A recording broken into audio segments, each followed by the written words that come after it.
Hi friends, welcome back to our channel smart Pokshitha. ఈ వీడియోలో మనం షిరిడి నుంచి శనిసింగ్నాపూర్కి ఎలా చేరుకోవాలి, శనీశ్వరునికి పూజ చేసేటప్పుడు ఏ మంత్రంని చదవాలి అనేది ఈ వీడియోలో చూద్దామండి. మీరు ఇంతకు ముందు కానీ శనిసింగ్నాపూర్ కనుక వెళ్ళి ఉంటే మీ ఎక్స్పీరియన్స్ని కమెంట్ బాక్స్లో షేర్ చేసుకోండి. శనిసింగ్నాపూర్ చేరుకోవటానికి షిరిడి నుంచి 90 కిలోమీటర్స్ అయితే ఉంటుందండి.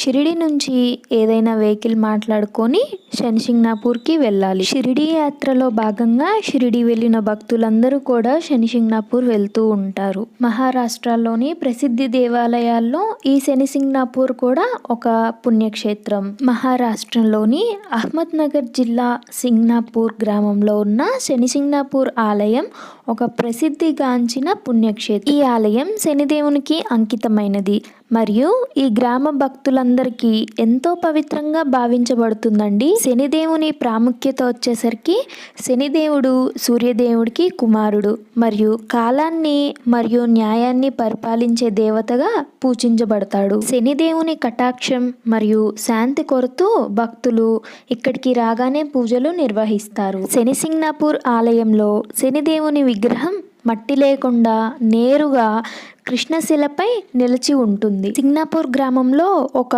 విశిష్టత ఉందండి.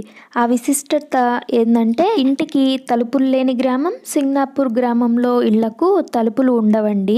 గ్రామస్తులు మరియు భక్తులు విశ్వాసం కలిగి ఉన్నారు. ఎందుకు అంటే శనిదేవుడు ఈ గ్రామాన్ని కాపాడుతాడని. దీనిలో పరమార్థ భక్తి ఏంటంటే శనిసింగ్నాపూర్ ఆలయంలో భక్తులు స్వయంగా శనిదేవుని విగ్రహానికి నూనెను అర్చన చేయడం అనేది ఎంతో పవిత్రంగా భావిస్తారు. ఈ దేవాలయంలోకి మగవాళ్ళని మాత్రమే అలో చేసేవాళ్ళు. ఇంతకుముందు ఆడవాళ్ళని అలో చేసేవాళ్ళు కాదు.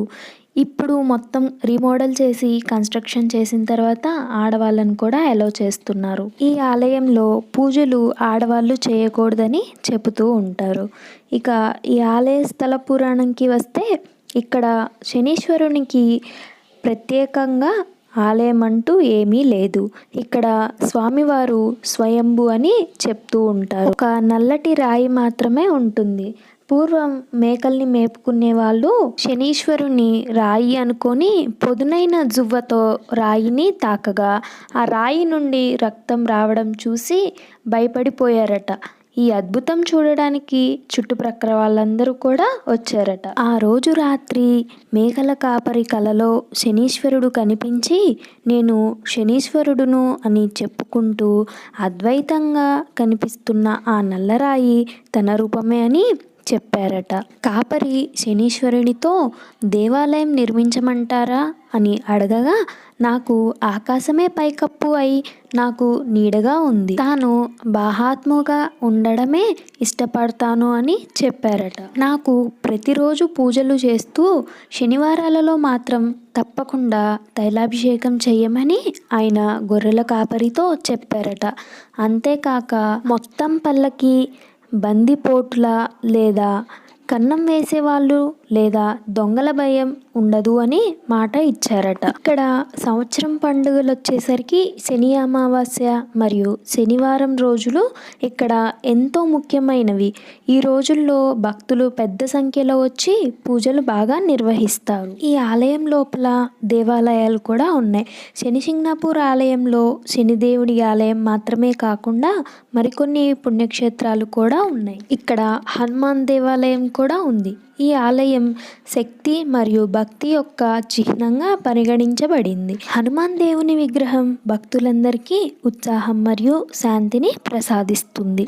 చాలామంది యాత్రికులు శనిసింగ్నాపూర్లో మోసపోతూ ఉంటారు. అది ఎలా అంటే శనిదేవుడికి ఉన్న ప్రత్యేకత వేరు కదా. భక్తి కంటే శనీశ్వరుడు అంటే జనాలకి భయమే ఎక్కువ. మనం షిరిడీలో క్యాబ్ మాట్లాడుకున్నప్పుడు శనిసింగ్నాపూర్ చేరగానే మన క్యాబ్ డ్రైవర్ ఏదో ఒక షాప్ దగ్గర కార్ ఆపుతాడు. ఆయన కావాలని ఆపినట్లు మనకి అస్సలు తెలియదు. ఈలోపు షాప్లో నుంచి ఒకతను వచ్చి రండి నేను చెప్పేది వినండి అని అంటూ మన దగ్గరికి వస్తారు. శనీశ్వరుడి దగ్గరికి తీసుకువెళ్లాల్సిన పూజా సామాన్ల గురించి చెప్పి కనీసం 250 రూపాయలు అడుగుతారు. మనకి ఆ టైంలో చాలా చిన్న అమౌంట్లా కనిపిస్తుంది. ఇక 250 రూపాయలు ఇచ్చి మనం ఆ బుట్టని తీసుకుంటాం.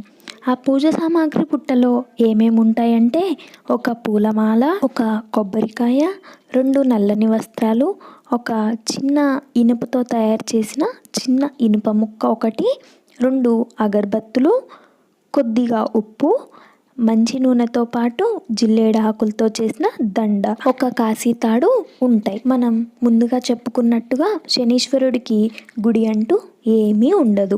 ఈలోపు మనం ఆ బుట్ట వేరొకరి చేతిలో చూసి ఎంత అని వాళ్ళని అడిగితే 70 రూపాయలని చెప్తారు. అదేమిటి ఇంత తేడా అని మనము మోసపోయామనే విషయం మనం గ్రహిస్తాం. ఇక్కడ దత్తాత్రేయ దేవాలయం కూడా ఉంది. దత్తాత్రేయ స్వామి బ్రహ్మ, విష్ణు మరియు మహేశ్వరుల సమ్మేళన రూపం. ఈ ఆలయం భక్తులకు ఆధ్యాత్మిక శాంతిని మరియు మోక్షాన్ని అందిస్తుంది. పూర్వంలో ఈ గుడిలోకి వెళ్ళడానికి మనం వేసుకున్న వస్త్రాలన్నీ అక్కడ వదిలేసి మళ్ళీ స్నానం చేసి నల్ల రంగులో ఉన్న పంచని కట్టుకొని లోపలికి వెళ్ళాలి. దర్శనం అయిపోయిన తర్వాత బయటికి వచ్చి స్నానం చేసి ఆ నల్ల రంగు ఉన్న పంచని తీసేసి మళ్ళీ మన వస్త్రాలని ధరించాలి. కానీ ఇప్పుడు అలాంటి కండిషన్స్ అయితే ఏమీ లేవు. అంతకుముందు ఆడవాళ్ళని కూడా ఎలో చేసేవాళ్ళు కాదు. ఇప్పుడు మనం వేసుకున్న వస్త్రాలతోటి ఎలో చేస్తున్నారు మగవాళ్ళని, ఆడవాళ్ళని కూడా ఎలో చేస్తున్నారు. ఇంతకుముందు మన చేతులతో మనమే శనీశ్వరుడికి తైలాభిషేకం చేసుకొని ఇచ్చేవాళ్ళు. కానీ ఇప్పుడు శనీశ్వరుని దగ్గరికి కూడా వెళ్ళనివ్వట్లేదు. మనం దర్శనానికి వెళ్ళేటప్పుడు ఒక త్రిశూలం కనిపిస్తుంది.